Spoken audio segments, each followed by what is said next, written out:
Hi everyone! So I thought let's talk about some Avon perfumes. My answer to the question, are Avon perfumes really that bad, is no. I used to have quite a few Avon perfumes when I was younger and in my early 20s, and even now that I have a collection of well over 100 perfumes, I still have them. So I definitely don't think that they're that bad, especially for the value of the money that they provide.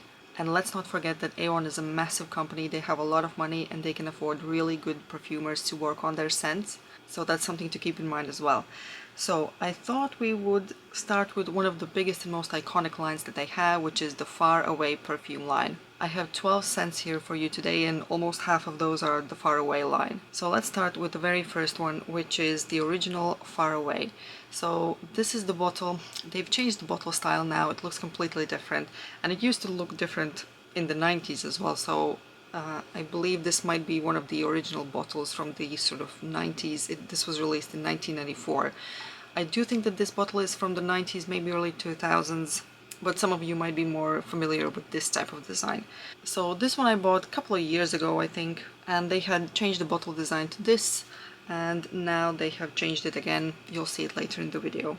So this bad boy was released 30 years ago, and this probably is one of their best sellers, and I love this scent. I have a scent memory for this. My aunt used to wear this perfume in the 90s. When I smelled it, like probably a decade later, I immediately recognized this scent, so it is definitely iconic.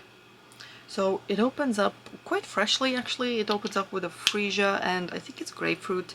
So it's a refreshing and bright opening, but generally this is a very powdery and sweet scent. It's leaning oriental, it's spicy, cozy, warm, it's very feminine, quite ladylike. I think this is something that you can easily wear all year round. Actually, this is a very easy signature scent. If you do like your sweet scents, you kind of have to. But then again, large population of people do, so if you do like your sweet scents, you might just like this. Now, a lot of people, similarly as I do, have scent memories, they're feeling nostalgic about this perfume, and it really has been a long time favorite. It's definitely a favorite of mine. This will be definitely staying in my collection and probably always will be. And even though it is so popular, it's such a crowd pleaser, at the same time it has its own character. If you smell this, you immediately know what type of scent it is. I haven't smelled anything like this ever. So I will say that this is quite unique. So if you do have a chance, check this perfume out. I think it's legendary. Also, all of Avon perfumes, as we all know, are quite affordable. I think you can find them for 15 to 20 pounds if you buy them new in the brochure, but I see them on Vinted for a fiver constantly, so these are good scents to just have a blind buy fun, I suppose. So yeah, that will be Far Away, and I think I can surely say that this is actually my favorite from all of them, at least the ones that I have tried, so this is my favorite. Moving on, we have Far Away Glamour. So this comes in a black box and the bottle is black as well. The reviews for this perfume are quite positive, actually. People say that it smells more expensive than it actually is. So for this bottle we have lost the tassel, and in the new designs there's no tassels at all. So that's a thing of past now. But Far Away Glamour, it opens up with fruity notes, but with dark fruity notes. There's grapefruit and there's blackcurrant in the opening. But you can definitely also feel that original Far Away DNA. So it still has the sweet powdery quality. This one also has patchouli, orange flower and vanilla. So it is similar to the original, but it's taking its step away with that dark berry opening. And with the name Glamour, with the black bottle, I maybe expected it to be even a bit more serious than it is, but I do see how this might be more suitable for an occasion wear or for an evening, a date night. But at the same time, to me it's light enough to just wear every day. Yeah, it's a lovely scent, but I don't think it's interesting enough for me to keep it in my collection. But if you like your dark berries and your sweet powdery scents, you might as well try this one. So that was Far Away Glamour. Next up we have Far Away Splendoria, and this will be the purple one. So this one and the previous, those are relatively new releases, 2019, 2022. So there's sort of a very big pause between the original and the ones that I'm showing now. And I'm sure there was a ton of them in the later 90s, early 2000s. But they do like to bring out their scents and then discontinue them a little while later. So Avon has like thousands of perfumes in their history, I suppose, but okay, so Splendoria. So this one, I think the original has a bit of sexiness quality to it, then this one has maybe cuteness and coziness. It is still sweet and powdery, but something in here is making it very sort of milky, smooth and cozy. It's such a fluffy and comforting scent. The lasting power of this I remember was pretty good as well. The scent also has white oud and vanilla, so it is kind of keeping close to the oriental theme. But what I also noticed is that 3 perfumers worked to design this scent, and they had worked with famous designers and even niche brands. So as I said before, Avon can afford it, which is pretty good, so it's good to check out their scents and not just write them all off immediately just because it's Avon. So the next one that we have here is Far Away Beyond the Moon. This is going to be your blue box and bottle.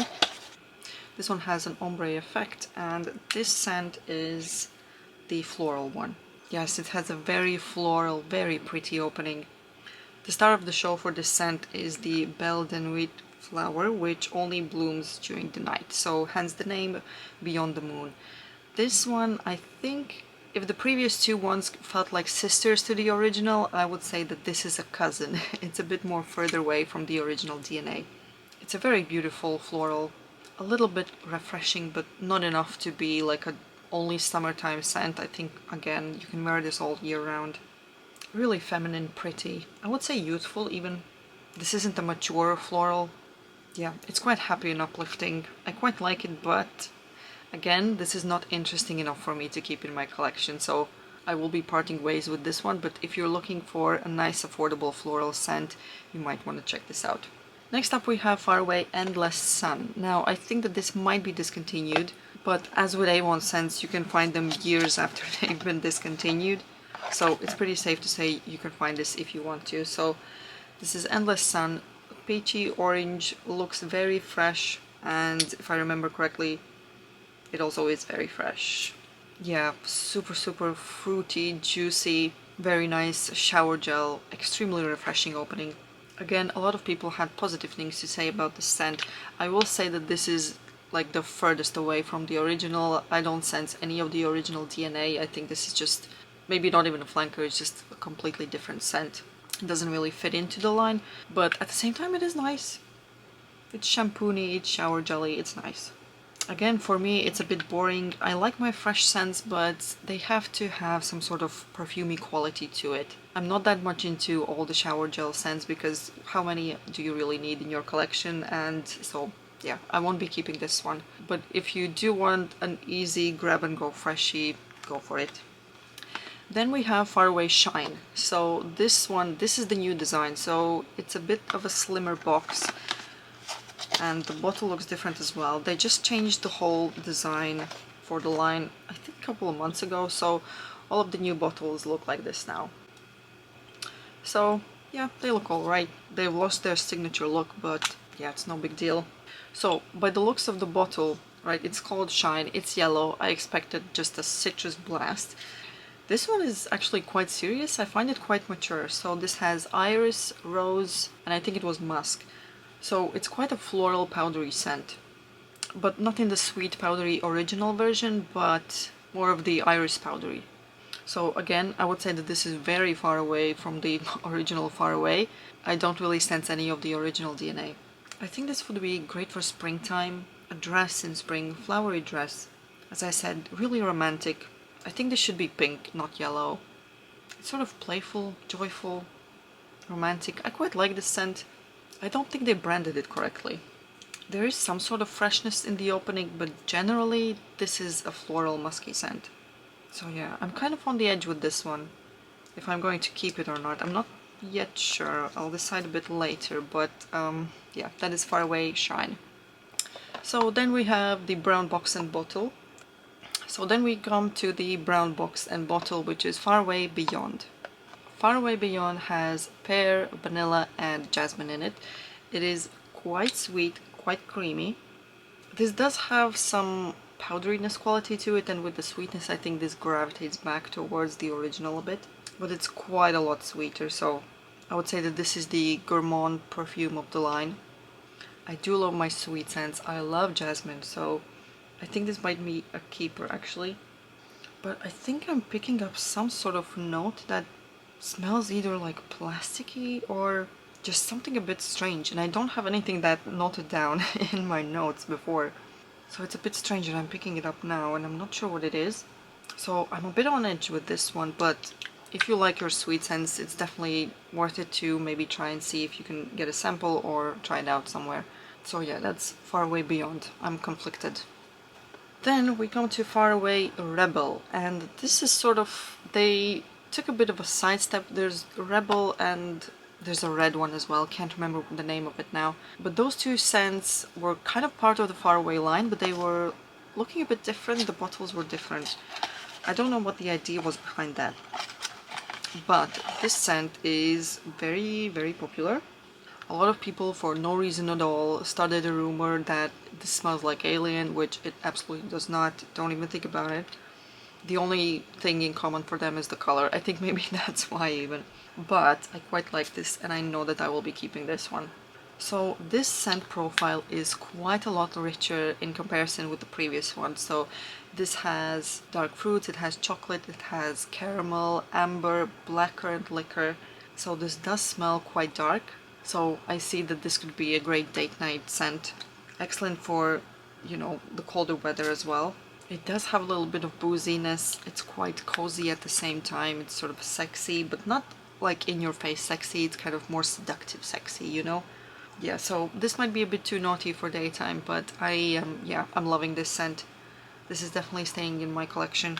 And something about the scent profile also reminds me of Britney Spears' Private Show.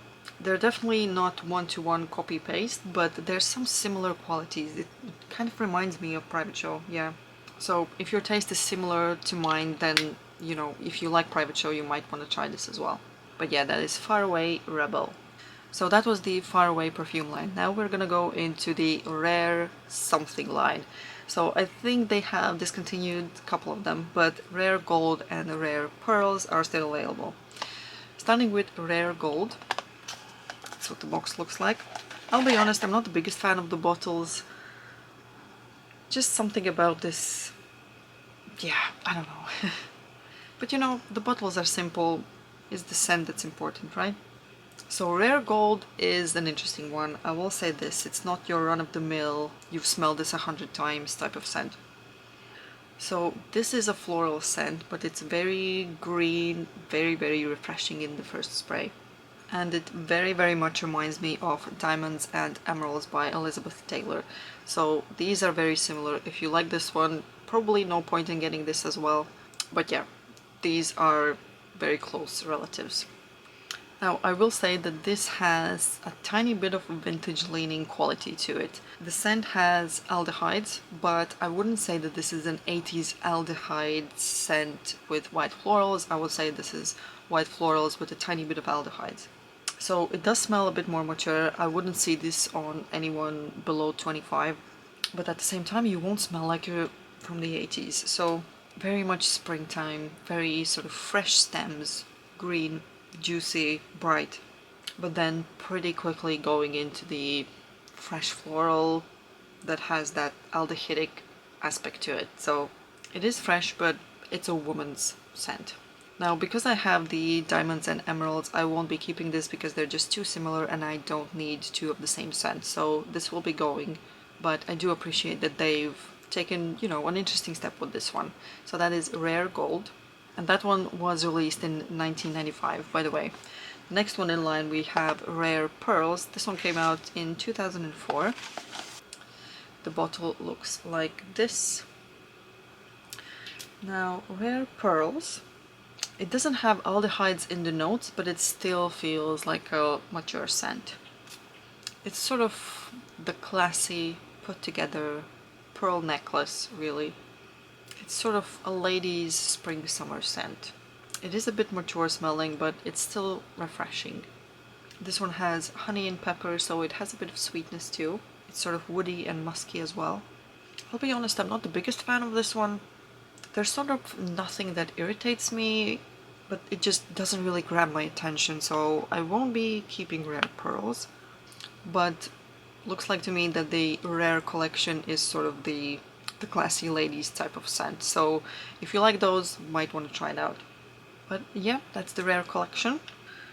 And then there's two more left. One of them is Perceive. So this was released in the year 2000. So it's another oldie but goodie, so must be selling well. The bottle looks like this.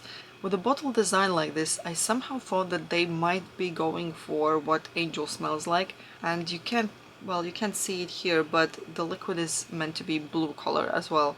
Although mine's turned, I think maybe light green. But it's meant to be blue, and with a bottle shape like this, yeah, I kind of maybe expected a bit of alien-esque type of scent, but it's not. So this is another floral. It's a fresh floral, but this one has some character. It's sort of another of those scents where if you smell it, you immediately know what scent you're smelling. It's sort of musky and woody. It's not a happy fresh floral, it's quite a serious floral, but it's definitely not mature. It is generally likable, but I'm not really sure. I'm kind of on the edge with it. It definitely has some green and fresh qualities to it, but also kind of coldness. It has the tiniest bit of sweetness as well. This does have vanilla in the notes, but if it was a tiny bit toned down, I think this could be a unisex scent. It's actually very difficult to describe this scent. I feel like you have to just smell it. It has flowers, it has fruits, it's fresh, it's a tiny bit sweet. That all sounds very generic, but this scent, it has some edge to it. Can't really describe it. But it's been around for 25 years, so I'm sure you have maybe smelled it at some point in your life. So yeah, that is Perceive. And the last one I'm going to be talking about is Celebre. So this one came out in 2001, so another old-timer. So this is Celebre. It is a very quite basic floral scent. Yeah, this is your run-of-the-mill, fresh, floral, pretty, quite showery, jelly, quite shampoo-y, sort of grab, throw in your bag to freshen up in spring and summer. Now, I do love my floral scents. It's one of my favorite scent profiles, but this one, yeah, it kind of lacks that oomph, that just something that makes it a bit different. To me, this is really boring. It's quite basic, but I think it's just supposed to be basic.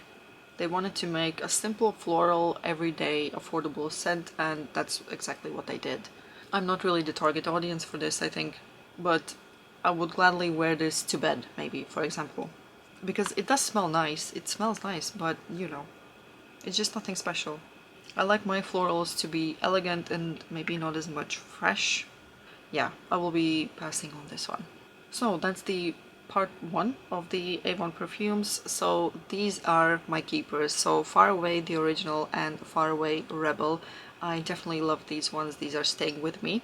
So I hope you enjoyed the video. These were the 12 Avon perfumes I reviewed today. I have 14 more in my collection. So I will probably do a part 2 video, maybe even combine them in one. I'll see what the time is like. And yeah, that's that. Let me know what type of Avon perfumes you have in your collection, if you've tried them, your general opinion. Thank you for watching, and I'll see you in my next one. Bye!